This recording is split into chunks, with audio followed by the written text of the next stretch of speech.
de cette génération qui parlait, il dit lorsque vous allez voir ce qui s'est passé au temps de Noé. Donc c'est la génération qui va vivre les choses qui s'est passées au temps de Noé, les choses qui s'est passées au temps de Sodome et Gomorrhe. C'est cette génération-là de croyants qui ne connaîtront point la mort. Et je sais que nous faisons partie de cette génération. Parce que nous vivons l'époque de Noé, l'époque de Lot. On parle aujourd'hui de la sodomie. On parle aujourd'hui de l'homosexualité. On parle aujourd'hui des crimes, des rituels. Tout ce qui se faisait dans l'homme, dans le temps passé, ça se fait visiblement aujourd'hui. Cela est un signe qui nous annonce que nous faisons partie de cette génération. Alors, si tu veux faire partie de ceux qui seront enlevés, il est temps que tu te prépares. Il est temps que tu te mettes dans les dispositions. C'est vrai, l'or et l'argent, on en a besoin pour pouvoir vivre, pour payer le loyer, pour payer la nourriture. Mais l'or et l'argent, quand la trompette va sonner, ça ne va plus nous servir. Dis Amen. Ça ne va plus nous servir. Dis Amen. On va laisser tout ça et on va monter dans les airs. L'or et l'argent de la terre est comme le déchet, c'est les débris de l'or et l'argent du ciel. C'est des pacotilles. Ce que tu appelles diamant sur la terre, c'est quand ils ont fini de façonner le diamant au ciel, d'éprouver le diamant au ciel, les débris là, c'est ça qui est tombé sur la terre. Dis Amen en ce matin. Dis Amen en ce matin. Dis oh yes en ce matin. Dis oh yes en ce matin. De la même manière que l'homme est une image de Dieu sur la terre, c'est comme ça que l'or et l'argent de la terre est une image de l'or et l'argent du ciel. Yes. Alors si l'or et l'argent de la terre a de la valeur à tes yeux, bien aimé, sache qu'il y a plus important, l'or et l'argent du ciel. Tellement là-bas, c'est versé, les rues sont bitumées, non pas en goudron, non pas en bitume, mais les rues sont bitumées en or. Oh, qui veut participer à la Nouvelle Jérusalem ce matin? Qui veut participer à la Nouvelle Jérusalem ce matin? Jésus. Oh, l'intelligence artificielle est en train de nous montrer la beauté des choses de la terre. Mais la Bible nous révèle la beauté des choses du ciel. Pour qu'on soit connecté, on reste connecté au ciel pour avoir part au royaume de Dieu. Le ciel est important. Le ciel a plus de valeur. Et bientôt, l'église va être enlevée. Les vrais chrétiens vont quitter la terre. Et ceux qui vont rester, ils connaîtront les difficultés. Donc quand un vrai chrétien meurt aujourd'hui, on doit danser même pour lui. Il faut dire Amen en ce matin. Quand un bon chrétien meurt aujourd'hui, on doit acclamer le Seigneur. On doit louer Dieu pour l'autre. Ah mon frère, on le voit. Vraiment pour toi est bien haut. Un bon chrétien meurt aujourd'hui, on va dire mon frère, pour toi est bien haut. Tu t'en vas. Au moment où tout est paisible. Est-ce que nous, à notre temps, on va partir un moment de paix? La question est posée. Ce matin, je te dis, prépare-toi à la rencontre de ton Dieu. Le diable est en train d'endurcir les situations de la terre. Les problèmes de la terre sont en train de se multiplier. Parce que lorsque Dieu a créé l'homme n'avait qu'un seul souci. Comment faire pour obtenir les bénédictions du ciel? Dieu a mis tout ce qui est terrestre à sa portée. Pour ne même pas qu'il se soucie des biens de la terre. Il devait se soucier seulement des choses célestes. Et le diable est venu, le diable a volé les biens de la terre. Or, sur la terre aussi, tu as besoin des biens pour vivre. Dis Amen en ce matin. Et alors, l'homme est confronté à une situation où il doit maintenant lutter pour conserver sa place au ciel, lutter aussi pour avoir les biens de la terre. Et à cause de cela, il y a beaucoup qui seraient plus affectés par la souffrance, la lutte pour avoir les biens de la terre. Ils luttent tellement qu'ils oublient comment faire pour lutter pour le ciel. Il y en a aussi qui se sont engagés à lutter pour le ciel. Ils luttent pour le ciel. À tel enseigne qu'ils n'ont pas le temps pour chercher les biens de la terre. Et ils souffrent sur la terre. Mais je préfère être dans cette catégorie-là. Il faut dire Amen dans ce matin. La catégorie des Lazare. Ils sont connectés aux choses du ciel. Et ils s'en foutent des choses de la terre. Mais ils doivent subir aussi la souffrance qui est liée à cela. Et il y en a qui sont équilibrés. Dis Amen en ce matin. Amen. Dis Amen en ce matin. Amen. Dis Amen en ce matin. Amen. Dieu nous a donné deux bras. Il y a un bras droit, il y a un bras gauche. Il dit je vais utiliser mes deux bras. Dis Amen en ce matin. Amen. Je ne vais pas laisser mon bras gauche pour utiliser seulement mon bras droit pour saisir le ciel. En même temps que je saisis le ciel, je vais saisir les biens de la terre. Ça c'est la lignée d'Abraham. Ça c'est la lignée d'Abraham. Est-ce que tu peux acclamer la lignée d'Abraham? d'Abraham. Je lutte, je taille la terre. Et la terre ne m'influence pas. Mais je lutte en même temps et je taille le ciel. Abraham était très riche. Mais aujourd'hui, c'est lui qui est le roi de la Nouvelle Jérusalem. C'est lui qui est comme l'autorité suprême dans la Nouvelle Jérusalem. Qu'on appelle le Saint Abraham. Il a régné sur la terre. Mais l'autre côté encore, il règne. Lazare a souffert sur la terre. Mais l'autre côté, il règne. Dis Amen. Amen. Tu choisis quoi? Le riche, il était heureux sur la terre. De l'autre côté, il souffre. Donc, il y a trois catégories de personnes. Tu veux être le riche, tu t'en fous des choses de la terre et tu te consacres. Comment amasser l'argent, comment amasser les biens, comment amasser la richesse. Tu te consacres à ça et tu t'en fous des choses du ciel. Quand tu finis de jouir de ça, demain même tu meurs, tu laisses tout ça, c'est les autres qui vont bénéficier de ça. Et maintenant quand tu rentres de l'autre côté, on dit bonne arrivée dans le séjour des morts. Les démons maintenant t'attrapent, disent bon c'est maintenant que toi tu as souffert maintenant. Tu n'as pas souffert là-bas, c'est ici que tu vas souffrir. Or la souffrance d'ici là, c'est éternel. Donc le riche, depuis que Jésus a parlé de lui à 2000 ans, 2024 ans en arrière, depuis les 2024 ans, il est en train de souffrir là-bas. Parce que là-bas, on ne meurt pas. On vit éternellement. Donc chrétiens, soyons la lignée d'Abraham. Ou au pire des cas, soyons au moins Lazare. Dis Amen à ce matin. Touche ton frère, il faut dire, soit dans la lignée d'Abraham, mais au pire des cas, soit avec Lazare. Soit dans la lignée d'Abraham, au pire des cas, soit dans la lignée de Lazare. Amen. Amen. Alors, il y a des prophéties qui concernent l'enlèvement. Parce que Dieu, avant de faire quelque chose, il annonce d'avance. On va prendre Jean chapitre 14, verset 1. Jean chapitre 14, verset 1. Jean. Je lis la parole de Dieu. Jean 14, verset 1, la Bible dit ceci. Que votre cœur ne se trouble point. Que votre cœur ne se trouble point. Croyez en Dieu. Croyez en Dieu. Et croyez en moi. Et croyez en moi. Il y a plusieurs demeures dans la maison de mon Père. Il y a plusieurs demeures dans la maison de mon Père. Si cela n'était pas. Si cela n'était pas. Je vous l'aurais dit. Je vous l'aurais dit. Je vais vous préparer une place. Je vais vous préparer une place. Et lorsque je m'en serai allé. Et lorsque je m'en serai allé. Et que je vous aurai préparé une place. Et que je vous aurai préparé une place. Je reviendrai. Je reviendrai. Et je vous prendrai avec moi. Et je vous prendrai avec moi. Afin que là où je suis, vous y soyez aussi. Vous y soyez aussi. Amen. Amen. Que le nom du Seigneur soit béni. Amen. Donc voici la première prophétie qui parle de l'enlèvement. Et la prophétie est sortie de la bouche de Jésus lui-même. Après avoir accompli sa mission auprès des apôtres, il dit, il est temps maintenant que je retourne à Dieu. Donc Jésus n'est pas allé pour se reposer. Il est venu accomplir une mission sur la terre, mais il est monté pour aller préparer la place. On peut dire qu'il est venu payer la dot de l'église. Il faut dire Amen. Amen. Maintenant, il allait s'apprêter pour le jour du mariage. Il allait payer le loyer. Il allait chercher la caution. Pour ceux qui ont l'argent, il a commencé à construire la résidence. Où l'épouse va venir. Dis Amen à ce matin. Amen. Parce que quand tu maries une femme, elle doit être dans les conditions. Tu ne veux pas marier une femme et puis tu n'as pas de maison. Il faut dire Donc frère, c'est vrai, on vous stimule pour vous marier, mais ayons au moins une maison. Comment tu n'as pas de maison? Jésus même là, il est Dieu. Il allait construire une maison. Lui qui est esprit, mais il dit, j'ai payé la dot, mais je vais construire une maison pour que mon épouse vienne me recevoir après le mariage. Dis Amen. Amen. Et ça nous montre qu'après la dot, on ne doit pas manger encore. On dit, Jésus pourrait dire, j'ai payé le prix à la croix, je laisse à l'épouse, en même temps, on va passer à faire les enfants. Alléluia. Jésus dit, j'ai payé la dot, je m'en vais m'apprêter pour le jour des noces. Donc, quand on finit dot là, on ne va pas manger le fruit d'abord. Quand la noce va finir, c'est là maintenant tu peux rentrer dans la maison avec l'épouse. Alors est-ce qu'on peut acclamer le Seigneur ce matin? Seigneur. Voilà, on parle des mariages nickel. On ne parle pas des mariages audio. Amen. Voilà, des mariages concubinage, ça c'est pas grave. Vous étiez déjà dans le monde, vous êtes déjà connus, vous faites la dot, vous êtes déjà ensemble et vous faites le mariage pour régulariser. Mais je parle des mariages nickel. Toi et la jeune soeur, c'est maintenant vous êtes fiancés, maintenant faites la dot, il faut attendre d'abord. Pas préparer la maison pour le jour des noces.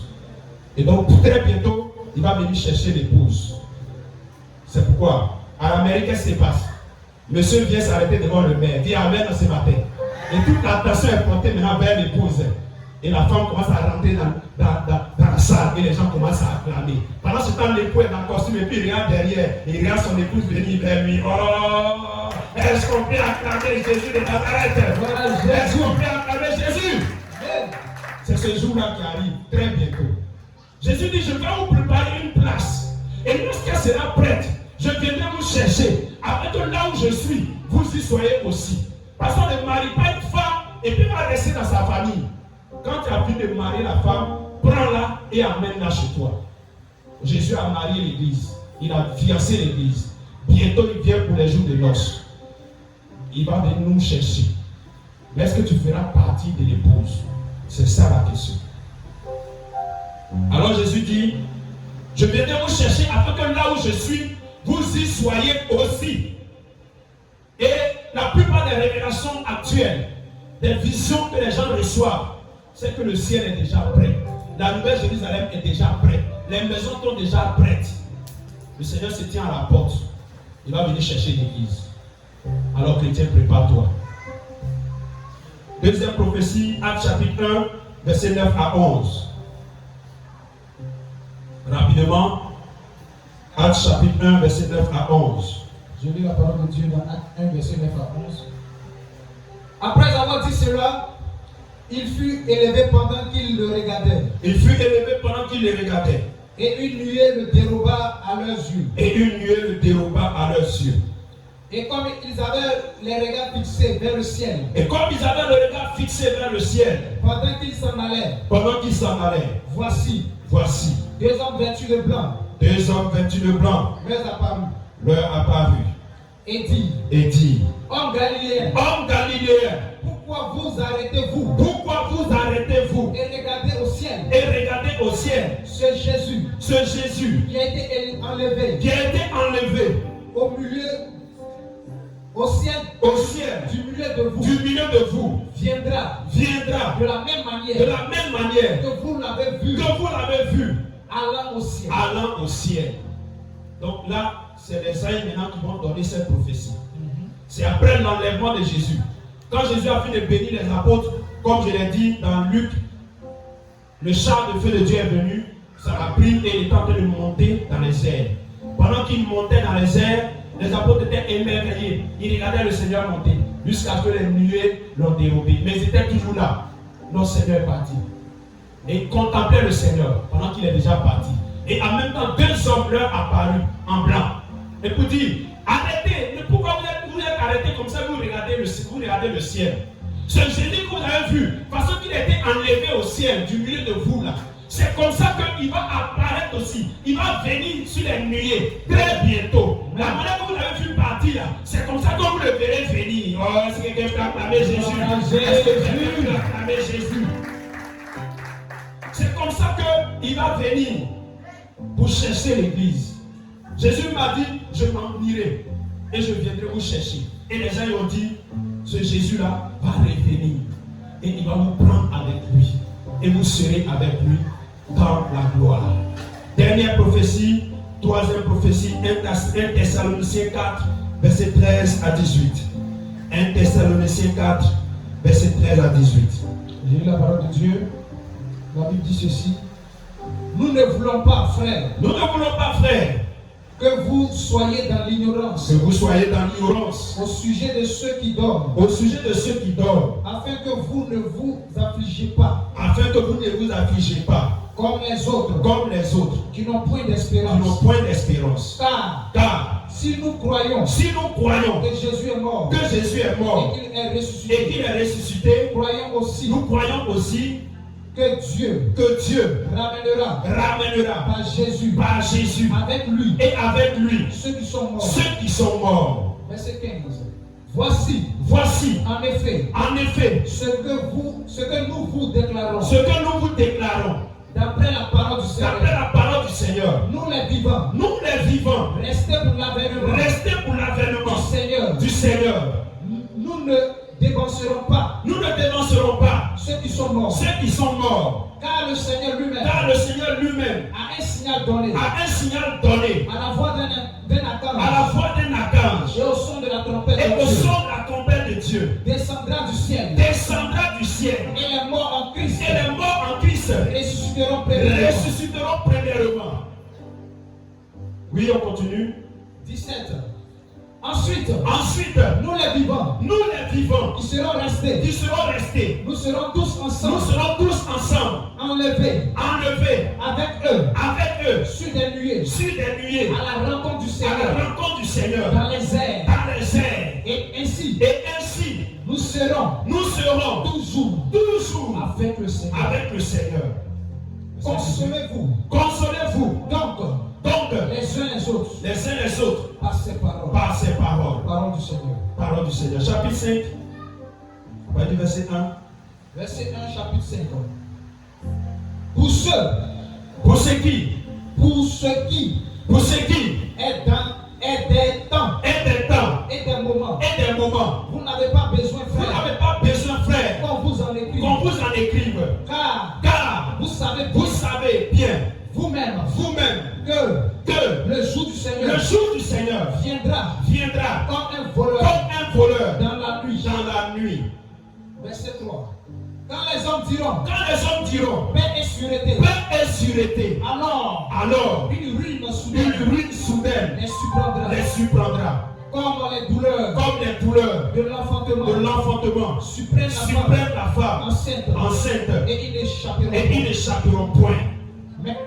Mais vous, frères, vous n'êtes pas dans les ténèbres pour que ce jour vous surprenne comme un voleur. Vous êtes tous des enfants de la lumière et des enfants du jour. Nous ne sommes point de la nuit ni des ténèbres. Nous dormons. Ne dormons donc point comme les autres. Mais veillons et soyons sobres. Amen. Veillons et soyons sobres. La troisième prophétie a été donnée par l'apôtre Paul. Ne soyez pas distraits, c'est un message très important. Restez connectés ici. Amen. La troisième prophétie a été donnée par Paul pour dire que ne vous affligez pas pour ceux qui meurent dans le Seigneur maintenant. Comme l'autre l'a dit là-bas, heureux ceux qui meurent en Christ dès à présent. Ne vous affligez pas pour eux. Parce que de la même manière que Jésus est mort et qu'il est ressuscité, c'est comme ça que Jésus a le pouvoir de ramener à la vie tous ceux qui sont morts en lui. Ils ressusciteront. Alors réjouissez-vous pour eux. Dis Amen. S'ils sont morts dans le Seigneur, s'ils sont morts dans la foi, s'ils sont morts dans la sainteté, réjouissez-vous parce que ils reviendront à la vie. Comme Jésus est mort, il est ressuscité le troisième jour. Eux aussi sont morts, mais ils ressusciteront. Et il va continuer, il va maintenant parler de l'enlèvement. Et il va nous dire, car voici en effet ce que nous déclarons d'après la parole du Seigneur. Nous les vivants restés pour l'avènement du Seigneur, nous ne dépenserons pas ceux qui sont morts. Car le Seigneur lui-même a un signal donné à la voix d'un archange et au son de la trompette de Dieu, descendra du ciel et les morts en Christ ressusciteront premièrement. Ensuite, nous les vivants qui serons restés, nous serons tous ensemble enlevés avec eux sur des nuées à la rencontre du Seigneur dans les airs. Et ainsi, nous serons toujours avec le Seigneur. Donc, voici la prophétie internationale, la prophétie mondiale, de renommée mondiale qui est sur le point de s'accomplir. Cette prophétie dit que le Seigneur a un signal donné à la voix d'un archange et au son de la trompette va descendre du ciel, mais pas pour venir sur la terre. Premièrement, il est venu sur la terre, il est né sur la terre, il est mort, il est ressuscité, il est monté. Mais cette fois-ci, quand il va descendre, il va rester dans les nuées, il va rester dans le ciel. Et cette fois-ci, c'est les chrétiens, ceux qui sont déjà morts, à un signal donné à la voix d'un archange et au son de la trompette. Cela s'est passé en un clin d'œil. Donc on va dire non, quand la trompette va sonner là, j'ai parti rapidement à l'église, j'ai me repentir. Ça va se passer en un clin d'œil. Ça va se passer simultanément. La trompette va sonner. En même temps que la trompette sonne, les morts ressuscitent. Ceux qui sont déjà morts, les chrétiens, ce n'est pas tous les morts. Tous les païens qui sont morts, tous ceux qui sont morts dans le péché, vont rester toujours dans le séjour des morts, en proie à la souffrance avec les démons. Mais les chrétiens, les gens qui sont allés dans le sein d'Abraham, quand la trompette va sonner, la porte va s'ouvrir et ils vont sortir du tombeau. Ils vont revêtir un nouveau corps. Ils vont revêtir un corps de gloire. Ils vont revêtir un corps de gloire. Un corps merveilleux. Regardez, quand Jésus est mort, quand il est ressuscité, il avait un corps de gloire. C'est ce corps-là qu'ils vont avoir. Et Paul dit quoi? Lorsque vous jetez une graine en terre, la graine meurt, elle se décompose. Mais quand la graine ressort, quand le germe ressort, il ressort avec quelque chose de glorieux. Regardez l'arachide, quand tu as jeté, la graine va pourrir, mais quand l'arachide commence à faire sortir son germe, tu vois comment c'est beau, c'est joli à voir. Le corps est mort corruptible, mais il va ressusciter incorruptible. Oh, est-ce que quelqu'un peut acclamer le Seigneur? Est-ce que quelqu'un peut acclamer le Seigneur? Et dans cette même vague, il dit premièrement, quand la trompette va sonner, premièrement, c'est dans les cimetières, dans la mer, partout où les chrétiens sont décédés et sont restés, et leur corps est resté, leur âme qui est dans le sein d'Abraham va aller à la rencontre de leur corps. Là où il était décomposé, leur corps va revêtir l'incorruptibilité et ils vont sortir du tombeau. Et regardez, Jésus, même quand il est mort, la Bible dit le jour où il est ressuscité, les morts, les anciens morts sont ressuscités, ils sont venus et les gens les ont vus à Jérusalem. Donc il dit à la trompette, quand la trompette va sonner, les morts en Christ vont ressusciter premièrement. Quand ils vont ressusciter, ils vont rejoindre les chrétiens. J'ai dit, ça sera, vous n'allez pas comprendre. On sera là comme ça. Et puis, les gens vont apparaître dans la gloire. Et simultanément, dès que tu commences à voir, si tu es dans la vision, tu vas voir les parents décédés en Christ. Dis Amen. Mais si tu n'es pas dans la vision, tu seras voilé. Pendant que la scène va se produire, tu ne verras rien dedans. Tu seras bleu. Mais ceux qui sont aptes pour l'enlèvement, ils vont voir ces gens qui sont morts, les chrétiens qui sont morts, les pasteurs qui sont morts, les enfants qui sont morts, ils vont les voir. Et dès que tu les vois, automatiquement la gloire qui est en eux, tu vas être glorifié toi aussi. Tu vas changer d'allure. Ce corps de péché va être transformé en corps de gloire. Toi, tu ne connaîtras pas la mort, la décomposition, mais tu vas connaître la transformation. C'est quelqu'un qui a acclamé Jésus. Les chrétiens ne se servent pas à prier même pour l'enlèvement. Parce que l'enlèvement, tu ne connaîtras pas la décomposition, mais tu connaîtras la transformation. Ou bien vous voulez qu'on meure aussi. Moi je veux connaître, je veux que ça se passe à mon époque. Je parle l'apôtre Paul lui-même. 2000 ans en arrière, lui-même voulait que ça se passe à mon époque. Quand il disait là, il a dit quoi? Il a dit pour les vivants qui restaient, c'est ce qu'il a dit. Il dit nous les vivants, c'est lui-même, il voulait connaître ce jour. Il voulait que l'enlèvement arrive à son époque. Donc dans la prophétie, nous les vivants restés, nous allons être changés en un clin d'œil. Et nous et les morts ressuscités, on va monter à la rencontre du Père. Oh, est-ce que quelqu'un veut connaître l'enlèvement? Est-ce que quelqu'un veut connaître l'enlèvement? Ça sera merveilleux. Ça sera merveilleux. Et ça va arriver au moment où tu ne t'attends pas. C'est pourquoi soyez prêts à tout moment. Chrétien, soyez prêts. Bientôt la trompette va sonner. Et il y a des signes qui sont en train d'être révélés. Quand vous partez sur Internet, c'est parler sur les youtubeurs, c'est parler sur les influenceurs. Mais il y a des témoignages, il y a des révélations, il y a des enseignements sur Internet qui parlent de la venue de Jésus. J'ai vu une vidéo où, ça fait 3 vidéos comme ça, où en plein jour, le son de trompette a commencé à retentir à Jérusalem. Les gens étaient là, et puis ils entendaient un son, mais ça ne venait pas de la terre, ça venait du ciel. La vidéo même est sur Internet. Et au Maroc aussi, un pays musulman, un jour comme ça, ils ont entendu le son de trompette. Dans la ville, tout le monde entend le son, mais on ne sait pas d'où ça vient. C'est un signe précurseur. Vous dites que voilà comment ça va se passer ce jour-là. Si ton voisin dort à côté de toi, tape, gifle sur la joue droite. Il va te tendre la joue gauche. Alléluia. Il dit celui qui dort à côté de toi, réveille-le. C'est un message très important. Tout le monde doit comprendre. Le diable veut te faire dormir pour ne pas que tu te prépares à la rencontre de Jésus. Et la Bible Jérusalem, il y a eu un jour où la trompette a retenti. Au Maroc, un jour aussi où la trompette a retenti. Un jour aussi, il y a en France, où un ange a parlé à plusieurs personnes du retour de Jésus. Le monsieur était là, il partait avec sa voiture, et puis un coup, il y a quelqu'un qui était assis derrière. Il n'y avait personne au départ. Et un coup, quelqu'un était assis derrière. Il est là, voilà la personne. Il dit, Amen. Il dit, le maître vient bientôt. Préparez-vous. Le maître vient bientôt. Le blanc, c'était un incrédule, il ne savait pas de quoi il était question. Quand il a fini de parler, bon, il a commencé à raisonner, il regarde derrière, la personne qui a apparu a disparu. Il était paniqué. Donc, arrivé au corridor, tous les gendarmes étaient là, il a garé. Qu'est-ce qui est arrivé? Les gendarmes sont approchés de lui, il dit, mais monsieur, qu'est-ce que vous avez dit? Il y a quelque chose qui m'est arrivé aujourd'hui, là, je ne comprends pas. Tout à l'heure, je venais, il y a une personne dans la voiture. Mais à un moment donné, il y a quelqu'un qui a apparu. Et il m'a dit, dans la case s'apprêter parce que le maître vient bientôt. Et tout d'un coup, il a disparu. Donc, je suis vraiment ému. Et le gendarme là lui a dit, tu n'es pas la première personne qui nous a dit ça aujourd'hui. Tu es la troisième personne qui vient de nous montrer la même révélation.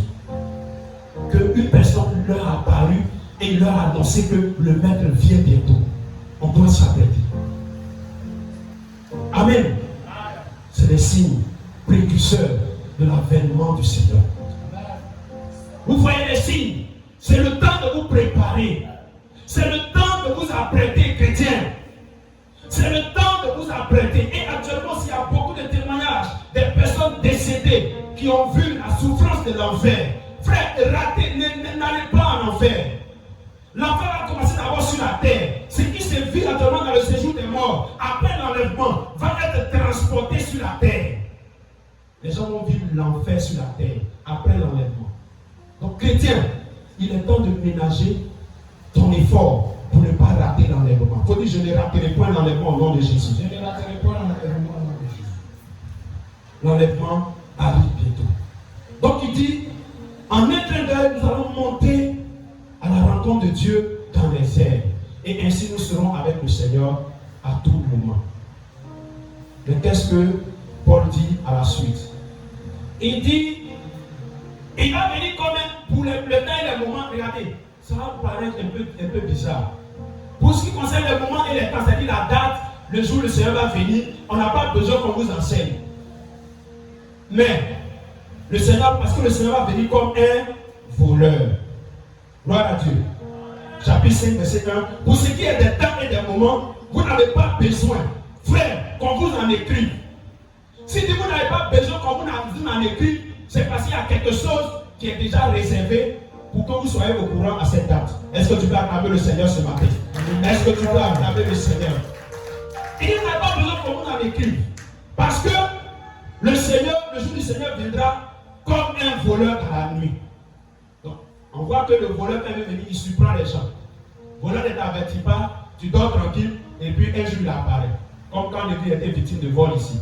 On dormait tranquillement, on a entendu bruit dehors, je vais ouvrir la porte. Le gars me dit, si tu ouvres la porte, tu vas voir ce qu'on te fait dehors ici. Je ne sais pas ce qu'ils ont dehors. Qu'est-ce qu'il a amené comme arme? J'ai refermé la porte, on s'est assis, moi, maman, on a passé intercéder. Alléluia! Et ils ont eu le temps de ramasser les appareils, ils sont partis. Donc le voleur vient à un jour où tu ne t'attends pas. Mais écoutez bien ce que Paul va dire à la suite. Quand les hommes diront paix et sûreté, alors une ruine soudaine les surprendra, comme la douleur surprend la femme enceinte. Donc il dit les hommes vont dire paix et sûreté. Nous sommes à une époque où les gens recherchent la paix. On parle de paix, pourquoi? Parce qu'il y a la guerre. Or, en ce temps aujourd'hui-là, il y a la guerre partout. Et la solution de la guerre, c'est la paix. Les hommes sont en train de parler de paix, de paix, de paix. L'ONU est en train de parler de paix. Les Nations Unies parlent de paix. Les États-Unis parlent de paix. On veut réconcilier les nations. Quand on parle de paix et de sûreté, c'est un signe pour vous de savoir que le Seigneur est proche. Et il dit pour les gens du monde là, la manière que la douleur de l'enfantement surprend la femme peut être en train de nettoyer, balayer la maison. Elle ne s'attend pas, puis paf, le travail commence. Ça la surprend et puis elle va accoucher. Il dit c'est comme ça que ça va surprendre les gens du monde. Mais il continue pour dire, répète après moi, mais pour vous, frère, Montre du doigt à ton frère. Pour toi, frère, tu n'es pas dans les ténèbres. Pour ce que ce jour te supprime comme un voleur. Tu es un enfant de lumière. Tu es un enfant du jour. Tu n'es point de la nuit, ni des ténèbres. Donc, alors, ne dors pas comme dans les autres, mais veille et sois sobre. Amen. Donc il dit, les autres, ça va les surprendre, parce qu'ils sont dans les ténèbres. Mais pour nous qui sommes dans la lumière, pour ce qui concerne les temps et les moments, ça ne va pas nous surprendre. Pourquoi? Parce que quand il y a une entreprise, il y a un danger qui doit arriver, le chef de l'entreprise a prévu des mesures de sécurité. Dis Amen. Quand l'incendie est déclenché quelque part, il y a une alarme dans tous les compartiments de l'entreprise. L'alarme commence à signaler. Est-ce que vous n'avez pas vu ça? On voit ça dans les films, on voit ça partout. Quand il y a un danger, il y a l'alarme. Ceux qui sont dans tel bureau, dans tel coin, partout, ils font partie de l'entreprise et ils voient le son de l'alarme. Ils sont avertis d'avance. L'alarme n'attend pas que la maison soit d'abord incendiée pour pouvoir signaler. Mais il y a un incendie qui se prépare. Il annonce d'abord quand les gens sont à l'abri jusqu'à ce que l'incendie commence à se propager. Oh, est-ce qu'on peut acclamer Jésus de Nazareth? Est-ce qu'on peut acclamer Jésus de Nazareth? Donc nous aussi, Dieu a mis une alarme en nous. L'alarme, c'est le Saint-Esprit. Oh, est-ce que quelqu'un peut acclamer le Seigneur? Est-ce que quelqu'un peut acclamer le Seigneur?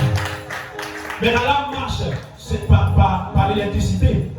Si l'alarme de ton bureau, si le fil est déconnecté de l'électricité, dans les autres bureaux, ça va signaler, mais toi, ton bureau là, tu ne vas pas savoir, l'incendie va te surprendre. Donc, c'est pas Paul a dit, nous ne dormons pas comme dorment les autres, mais veillons et soyons sobres. Mettons dans les dispositions, parce que l'alarme est déjà mise en nous. Ce jour-là ne peut pas arriver sans que Dieu ne nous signale d'avance. Oh, est-ce que quelqu'un peut acclamer Jésus? Est-ce que quelqu'un peut acclamer le roi des gloires? Parce qu'il est Seigneur, il est un bon Dieu, il est un merveilleux Dieu.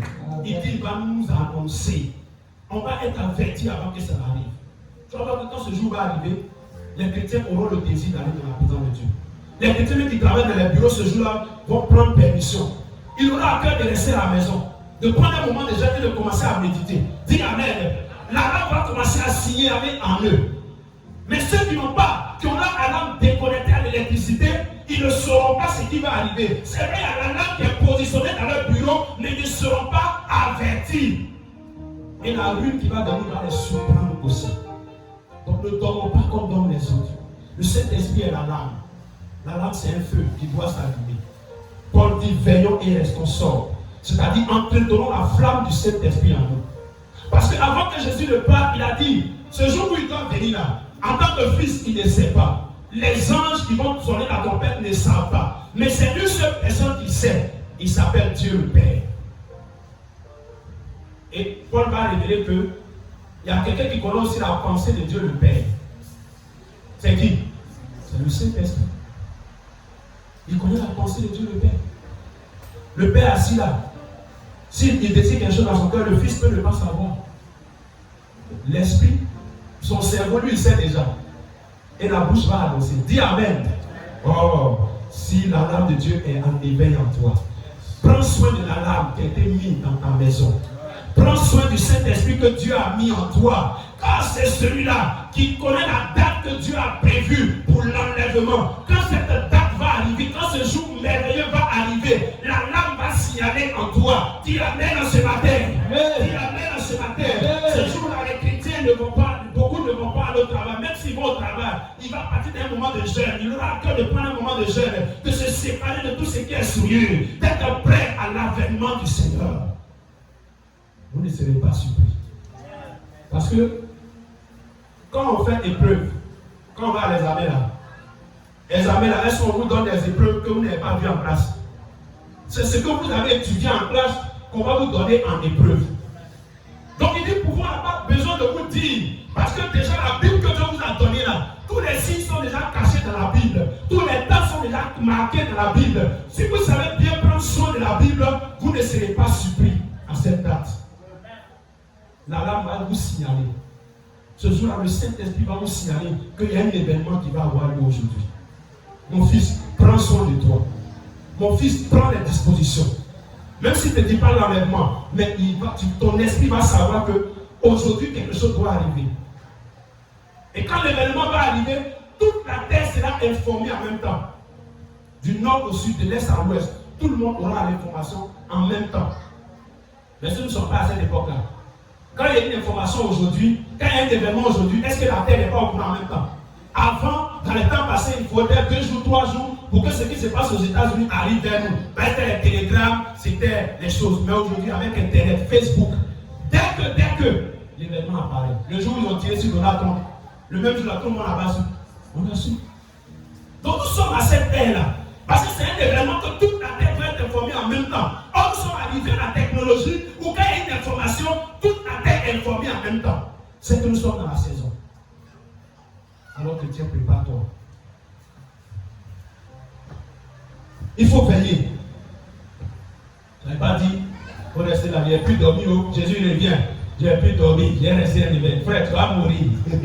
Elle dit veiller, c'est dit prête attention. Sois en éveil. Sois toujours prêt. Quand tu vas au travail, dis-toi qu'aujourd'hui la trompette peut sonner. Dis amen dans ce matin. Quand il y a une sirène des eaux qui est en train de te séduire, il faut dire aujourd'hui la trompette peut sonner. Mais ceux qui ne comprennent pas, ils disent quoi? Le Seigneur peut me pardonner. Même si je pêche, tu auras compassion de moi. Et puis on continue de pécher. Frère, tu vas rester dans ça, la trompette va sonner. Puis tu entends les messages où quelqu'un te dit, même si tu es couché dans les jambes d'une prostituée, que tu meurs, tu vas aller au paradis. Frère, c'est un faux message. C'est anti-scriptuel. C'est anti-biblique. Prépare-toi. Jésus revient. Jésus revient. Jésus est à la porte.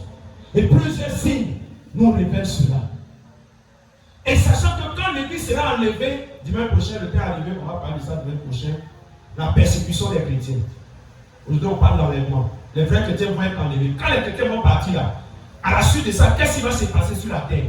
Toi qui veux rester sur la terre là, qu'est-ce qui va se passer? Dimanche prochain, on va parler de ça. Tu n'as pas d'intérêt à rester. Parce qu'aujourd'hui même, il y a petite épreuve, il y a petite difficulté. Tu n'as pas la force de prier. Est-ce que demain, quand l'église ne va plus exister, quand l'église ne va plus exister, les corps habillés seront là. Vous voyez les gens aller à l'église, envoyer en prison. Bon. Maintenant, les corps habillés vont plus chercher à tuer les brigands, les voleurs. Leur cible maintenant, ce sera ceux qui confessent le nom de Jésus.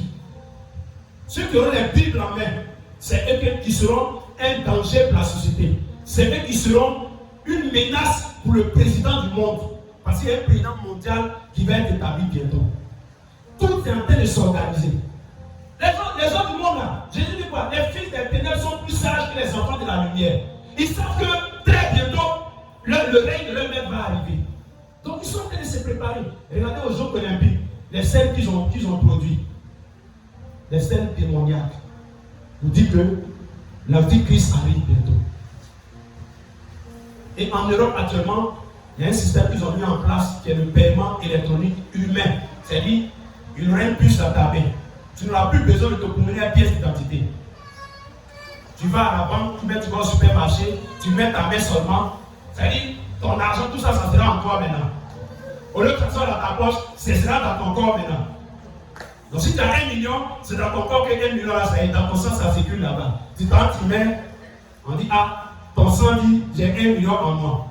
Tu veux payer combien? 500 000. Ça fait le temps de 500 000 et puis tu sors. Il n'y a pas à faire les 4 000. 4 000 là, ça peut se perdre. Alléluia! Application là, ça peut disparaître. Mais la main là, tant que tu as envie, la main va fonctionner. Oh, est-ce que quelqu'un peut acclamer le Seigneur? Est-ce que quelqu'un peut acclamer le Seigneur? Donc les gens sont en train de s'apprêter. Les fils du diable sont en train de s'organiser pour la venue de leur maître, l'Antichrist. Ils sont en train de se préparer. Regardez les artistes, les grands stars. Quand ils font les choses, ils montrent le diable vis-à-vis.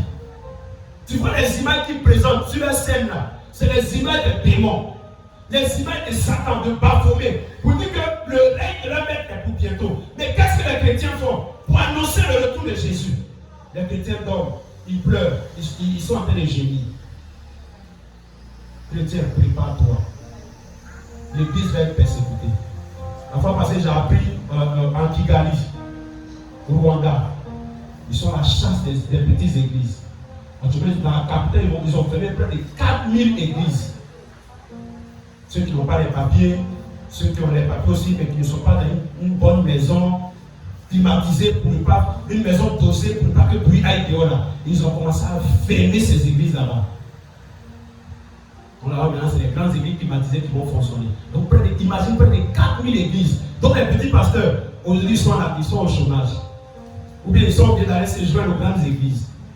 Tout ça, c'est des signes de la persécution de l'église. Et attendons-nous à ça aussi. Parce que les États sont en train de copier maintenant sur Rwanda, les États africains.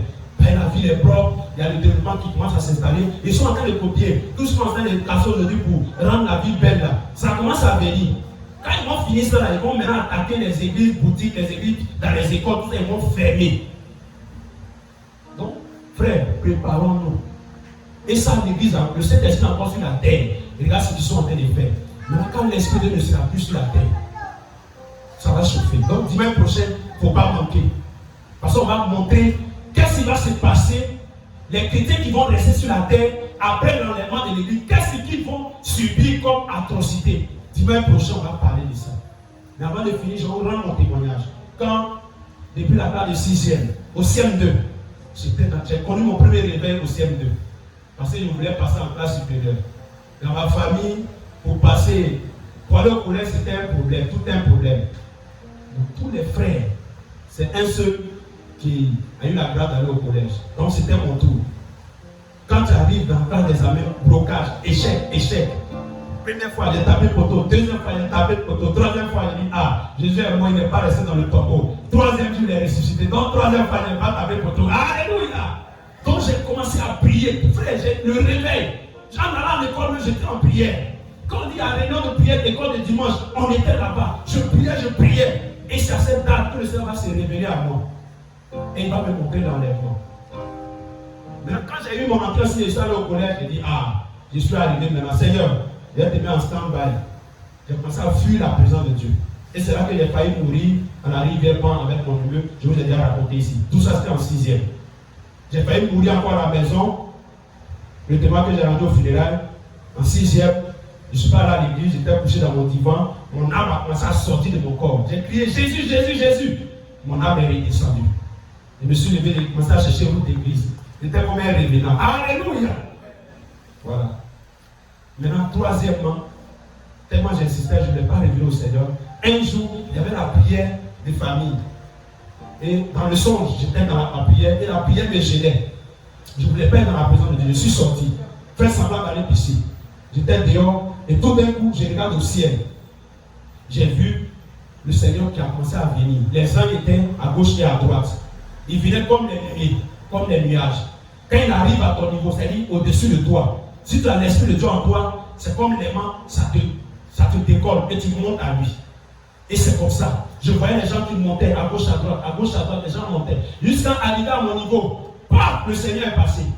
Moi-même, j'ai commencé à sauter maintenant. Je dis, ah, qu'est-ce qui se passe? Pourquoi les autres sautent? Je n'arrive pas à sauter. Mon alarme était déconnectée. Et quand j'ai commencé à sauter, il y a un vent qui a soufflé. Ce vent-là m'a envoyé comme à New York. Je suis descendu à New York, au milieu des immeubles, où il n'y avait personne, la ville était calme, il y avait la débandade partout. J'étais perdu. Mon cœur a commencé à battre et je me suis réveillé. Je me dis, voilà comment l'enlèvement aura lieu. Ça va vous surprendre. Ce jour-là, si tu n'es pas prêt, quelqu'un a dit, ma femme s'occupe de l'église, des choses spirituelles. Le jour où elle sera enlevée, je vais m'approcher à sa robe. Alléluia! Frère, elle sera transformée. Robe qui est là va disparaître. Même le corps qui est là, ça va disparaître. C'est un corps glorieux. Un corps qui passe à travers le mur, que la personne va revêtir. Donc on ne peut pas attraper ce corps. Parce que quand j'étais sorti du tombeau, les disciples ne pouvaient plus l'attraper. Ils ne pouvaient plus mettre la main sur lui. Parce que son corps était glorieux. Ce corps-là, on ne peut pas attraper. Donc mon frère, il ne faut pas dire ma femme, quand elle sera arrivée, je vais m'accrocher à lui. Ah, mon mari est pasteur. Pour mon frère, je vais prier. Le jour d'enlèvement, une seule chair, on va se coller ensemble, on va monter ensemble, ça ne sera pas ainsi. Alléluia! Et Jésus dit ce jour-là, pour terminer, 2 hommes seront dans un lieu, un homme sera pris et un autre va rester. 2 femmes seront en train de piler. J'espère que c'est une ou bien c'est photo. Il y a une qui sera prise et l'autre va rester. Deux personnes seront couchées sur un lit. Alléluia. Dans le cas des mariés maintenant. Alléluia. Il y a un qui sera pris et l'autre va rester. Donc, un jour, je vais dire à un de mes amis, il dit, nous sommes des hommes. Comme le Seigneur a dit qu'il faut qu'un s'enlève et un reste. Donc, mon ami, ce jour-là, toi, il faut laisser ta femme à partir. Il dit non, non, comment on va rester? Il dit, ah, donc ta femme va rester. Il dit, ah, mon cher, chacun dans son chacun. Ah, dans cette affaire-là, il n'y a plus amour, hein. Oh, c'est plus cet amour. On dit, ah, chacun dans son chacun. Donc, j'interpelle les femmes. Vous qui aimez dormir un poulet, rancœur. Mon mari a fait ça. Il y a 10 000 années de cela.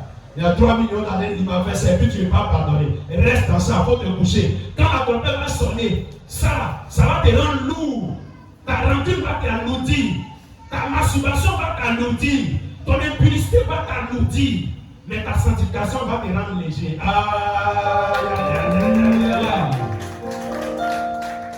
C'est pourquoi le Seigneur dit sanctifiez-vous. Quand on se sanctifie, c'est comme on se débrouille. C'est comme on enlève un poids. C'est comme on enlève un fardeau. Tu seras léger. Et quand le vent du Saint-Esprit qui va enlever viendra, tu vas être emporté comme une feuille et tu vas monter dans les airs. Toi qui es dans ton péché, il est temps de quitter ton péché.